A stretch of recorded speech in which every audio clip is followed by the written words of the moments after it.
Breaking news. आज दिनांक 10 सितंबर 2024 को लखनऊ के विभूति खंड में यूपी सिडको की सभा कक्ष में पत्रकार वार्ता संपन्न हुई, जिसमें यूपी सिडको के नवनियुक्त अध्यक्ष श्री वाई शून्यपीठ सिंह जी ने पत्रकार वार्ता को संबोधित किया। मां शून्य अध्यक्ष जी ने पत्रकार वार्ता में कहा कि मैं बहुत आभारी हूं भारतीय जनता पार्टी के केंद्रीय नेतृत्व, प्रदेश नेतृत्व तथा उत्तर प्रदेश के माननीय मुख्यमंत्री श्री योगी आदित्यनाथ का, जिन्होंने मुझे यूपी सिडको का चेयरमैन बनाया। मैं केंद्रीय नेतृत्व, प्रदेश नेतृत्व तथा मां शून्य मुख्यमंत्री जी के भरोसे पर खरा उतरने का पूरा प्रयास करूंगा। अध्यक्ष जी ने प्रेस वार्ता में यूपी सिडको को एक महारत्न कॉरपोरेशन बनाने तथा यूपी सिडको के माध्यम से उच्च गुणवत्ता के कार्यों को कराते हुए आगे ले जाने का संकल्प लिया है। कॉरपोरेशन के कार्यों को पूर्ण गुणवत्ता के साथ समय से पूर्ण करने का हम सब लोग मिलकर प्रयास करेंगे। किसी भी संस्था को आगे बढ़ाने के लिए उस संस्थान के क्रियान्वयन और मानव संसाधन की टीम के साथ कार्य किया जाना होगा। संस्था को आगे ले जाने के लिए उसके 4 स्तंभ होते हैं।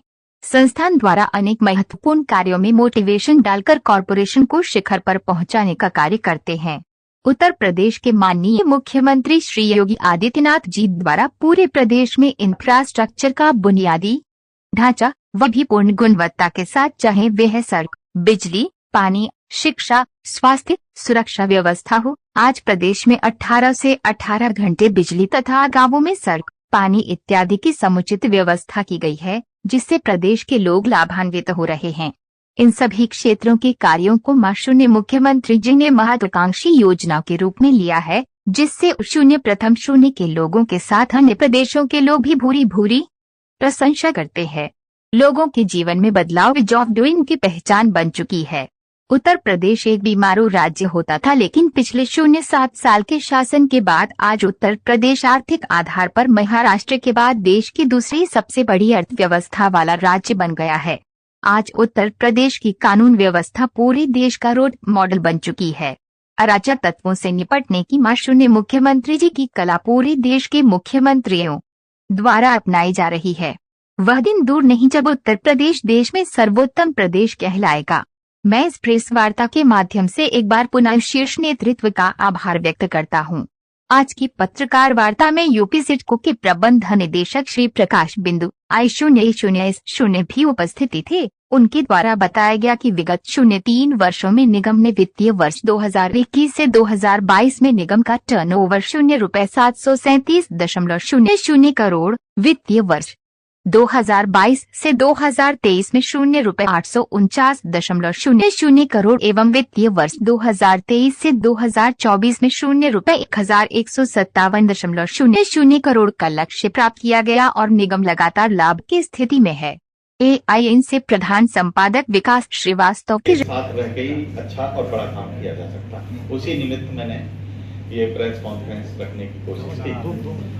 तो उत्तर प्रदेश में जो सरकार है उसमें माननीय योगी आदित्यनाथ जी ने एक बहुत बड़ा काम किया है। उत्तर प्रदेश में अगर मैं बात करता हूँ सरकार की, तो सड़क, बिजली, पानी, ये तमाम व्यवस्थाओं को दुरुस्त किया है। आंतरिक सुरक्षा, कानून व्यवस्था, इसकी बड़ी चर्चा पूरे देश में हो रही है। आज उत्तर प्रदेश रोल मॉडल के रूप में कानून व्यवस्था के रूप में देखा जाता है।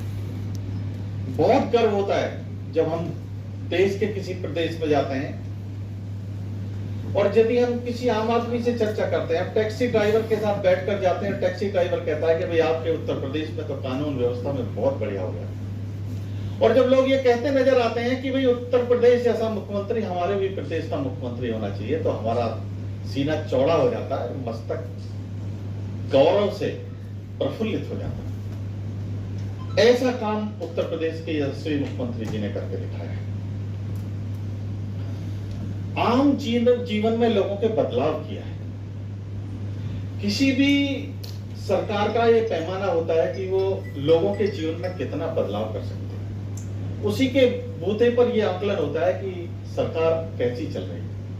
तो मैं देखता हूं कि उत्तर प्रदेश में पिछले 7 सालों में लोगों के जीवन में एक बहुत तब्दीली आई है, बदलाव आया है। मैं पश्चिम से भले ही आता हूं, लेकिन मेरे दौरे बलरामपुर, नेपाल की सीमा तक तमाम जगह हुए हैं और मैंने ये देखा है कि जिन गांवों में कच्चे मकान तो खैर दूर की बात हो गई है, जहां एक मंजिला घर नजर आते थे आज वो 2 मंजिले 3 मंजिले नजर आते हैं। घर पे सड़कें, गांव में सड़कें बढ़िया नजर आती हैं, पानी की अच्छी व्यवस्था हो रही है। और सबसे बड़ी बात क्या है कि शहर से या कस्बे से गांव में आदमी 9, 10, 11, 12 बजे भी जा सकता है, कोई कठिनाई नहीं है उसको, अपने परिवार के साथ भी जा सकता है। बिजली लगभग 24 घंटे आती है, 18 घंटे से 24 घंटे बिजली आती है। तो एक मूलभूत परिवर्तन हुआ है, यानी लोगों के जीवन में बदलाव हुआ है। और मैं कह सकता हूं कि उत्तर प्रदेश में आज जो हम लोग देखते हैं, ईज ऑफ डूइंग बिजनेस में भी बदलाव हुआ है। हम अपने बिजनेस करने में कितनी हमको सहूलियत है, उसमें भी उत्तर प्रदेश में एक भारी बदलाव हुआ है। अब यहाँ कोई माफिया राज नहीं चलता, अब कोई गुंडई बदमाशी नहीं है, कोई हफ्ता वसूली नहीं हो रही है। सुचिता के साथ में लोगों को जमीनें भी दी जा रही हैं। कोई अलॉटमेंट पर, आवंटन पर भी भारी भरकम रकम वसूल कर, जैसे पुरानी सरकारें किया करती थी, उनके चैप्टर क्लोज हो गए हैं, वो इतिहास की बातें हो गई हैं। सर यूपी सिडको में क्या बदलाव कर रहे हैं ये बता दें। तो आज मैंने पहले भी ये निवेदन किया था मन की भाई, मैं आज पहली बार आपके सामने आया हूँ। सर ये तो योगी जी बोलते रहते हैं, सारा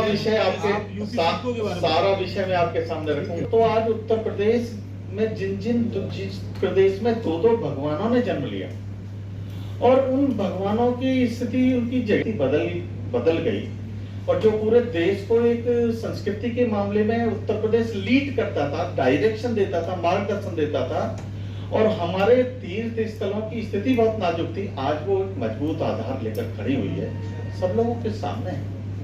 आज लोगों की प्रति आय बहुत बढ़ गई है, आज इंफ्रास्ट्रक्चर बहुत बढ़ रहा है, सड़कों का जाल बुना जा रहा है, बिजली 18 से 24 घंटे आती है, यानी तमाम ये चीजें ऐसी हैं जो आज उत्तर प्रदेश के लोग उसको महसूस कर रहे हैं। और मैं यूपी सिडको की यदि मैं एक बात करता हूं तो मैं ये कहूंगा कि आज ये मेरा पहला दिन ज्वाइनिंग का है। मुझे बहुत समझना है चीजों को, और समझने के बाद में मैं अपनी इस ऑर्गेनाइजेशन का जैसे 30 दिन का, 60 दिन का, 90 दिन का एक ब्यौरा बनाकर माननीय मुख्यमंत्री जी से और उनके नेतृत्व में उनके मार्गदर्शन को लेकर हम लोग आगे बढ़ेंगे। इतना निश्चित तौर पर कह सकता हूं कि मैं एक पढ़ा लिखा चार्टर्ड अकाउंटेंट हूं, मैं कॉर्पोरेट बड़ी कंपनियों का कॉर्पोरेट एडवाइजर हूं, सिस्टम को देने में मैं मास्टरमाइंड हूं, यानी किसी कंपनी का सिस्टम कैसा अच्छा होना चाहिए, यानी अमेरिका में बैठा हुआ व्यक्ति 200 कंपनियों को पूरे भारत विश्व में चला रहा है, तो उसके क्या सिस्टम होने चाहिए, उनकी कितनी सुचिता होनी चाहिए, उनके एम्प्लॉयमेंट की क्या होना चाहिए, उनका माइंडसेट कैसे होना चाहिए, उनकी मोटिवेशनल स्टेटस लोगों का, एम्प्लॉइज का क्या होना चाहिए, उसका मैं विशेषज्ञ हूं। तो मैं दावे के साथ कह सकता हूं कि यूपी सिडको का भविष्य एक शानदार होगा, और जब हम अगली मीटिंग आपके साथ करेंगे तो आपको लगेगा कि हाँ, यूपी सिडको में अभूतपूर्व परिवर्तन हुए। और मैं ये भी नहीं कह सकता कि ये सारे परिवर्तन 30, 60, 90 दिन में हो जाएंगे। इंफ्रास्ट्रक्चर के क्षेत्र में ये कंपनी काम करती है, कॉर्पोरेशन काम करती है, तो निश्चित रूप से इतना मैं जरूर कह सकता हूं कि विद इन ए ईयर जो अगले साल के ऑर्डर बुक्स होगी इस कॉर्पोरेशन की, क्योंकि देखो इंफ्रास्ट्रक्चर में ऑर्डर बुक बड़ी बात होती है। आप लोग अगर शेयर्स मार्केट में डील करते होंगे तो देखते होंगे कि भाई लार्सन एंड ट्यूब्रो इसकी 10,000 करोड़ की कंपनी है और इसके ऑर्डर बुक 1 लाख करोड़ के हो गए। एनसीसी है बोले इसके 1 लाख करोड़ के ऑर्डर बुक्स हो गए। तो जो सर 2022-23 का यूपी सिडको का क्या कार्यकाल रहा, कितना लाभ में रही, वो पहले बताइए, फिर आप बताइएगा, फिर हम समझेंगे कि अगले साल कितना पड़ेगा। हाँ, एमडी साहब कितना टर्नओवर? 1100 करोड़ नहीं, ये अभी हम लोग का जो विगत वर्ष था 23-24 उसमें 1160 करोड़ रुपया हम लोगों ने काम किया, जो हम लोग का टर्नओवर रहा। उसके पहले जो काम हुआ था वो इसमें लाभ कितना होगा? 1160 करोड़ क्या 60 करोड़ इतने का काम किया या लाभ था? ये लाभ नहीं था, ये हम लोगों का टर्नओवर था। देखिए ये हम लोग में लाभ क्या है? एक बार मैं स्पष्ट कर दूं कि यूपी सिडको के बारे में आपको परिचय दे दूं 2 लाइन में। यूपी सिडको गवर्नमेंट की कार्यदायी संस्था है और इसका ये उद्देश्य है कि जो विभिन्न विभागों के निर्माण कार्य हैं उसको पूर्ण गुणवत्ता के साथ और समय सीमा के अंतर्गत पूरा किया जाए। ये लाभ माना पर्पस नहीं है, बल्कि एक टाइम और कॉस्ट इफिशिएंट मैनर में कैसे कामों को पूरा किया जाए। हम लोगों को कई कामों के लिए सेंटेंस मिलता है 10% के आसपास, तो कई काम हम लोग अगर सेंटेंस के भी करते हैं, जैसे सांसद निधि, विधायक निधि के काम करते हैं, उसमें हम लोग को सेंटेंस प्राप्त नहीं होता है। जो पीएम अजय के काम है उसमें सेंटेंस नहीं है, तो हम लोग इसको लाभ के पर्पज से नहीं चलाते हैं, क्योंकि जो हम लोगों को सेंटेंस मिलता है उससे जो हमारे कर्मचारी हैं उनको हम लोग भत्ता देते हैं, वेतन देते हैं, उससे हम लोग का जो खर्च है उसको मीट करते हैं। इसकी शिकायतें बहुत आती रहती हैं, अक्सर लोग इसको शिकायत करते हैं। तो आपके कर्मचारियों का खर्च कैसे निकलता है? देखिए, अगर अपने बात को ध्यान से सुनेंगे तो मैंने कहा कि हम लोग सेंटेंस देते हैं जो गवर्नमेंट सर आपका विभाग घाटे में गवर्नमेंट से जो सेंटेंस इधर से नहीं, हमारा निगम घाटे में नहीं चल रहा है। जो हम लोगों का 22-23 है उसके हिसाब से जो हम लोग का प्रॉफिट है 11 करोड़ है, और जो टेंटेटिव पिछले साल का है वो 25 करोड़ के आसपास है। फाइनल से बढ़ा करके लगभग 1160 करोड़ की 300-250 से 300 करोड़ का हम लोगों का टर्नओवर बढ़ा है। इसका फिगर आना भी आप सुन लीजिए, आप क्वेश्चन पूछे सुन लीजिए। प्रॉफिट भी बता दीजिए कितना प्रॉफिट जो है क्योंकि डायस पर मैं भी बैठा हूँ। डायस पर नहीं सर, लेकिन पहले ये तो है कि विभाग को काम करने से मना कर दिया कि आपकी क्वालिटी घटी है।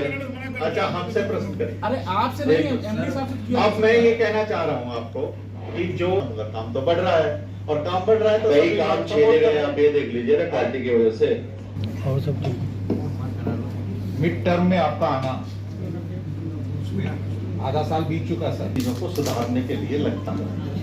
मुझे ऐसा लगता है कि यूपी सिडको पे जो हमारे एमडी साहब हैं या जो हमारे पदाधिकारी हैं, जो ऑफिस वीयर्स हैं, वो सब अच्छे लोग हैं, बढ़िया काम कर रहे हैं, लेकिन परफेक्शन में हमेशा एक गुंजाइश रहती है।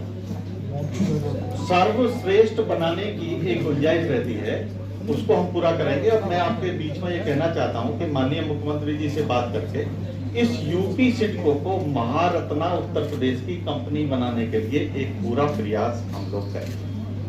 क्या मैं एक चीज समझ सकता हूँ कि कहीं मार्केटिंग की कोई कमी तो नहीं है आपके यहाँ? नहीं, मार्केटिंग की भी देखिए, मुझे कोई अभी सेल्फ अप्रेजल नहीं। तो मुझे क्या मन की बात है क्या?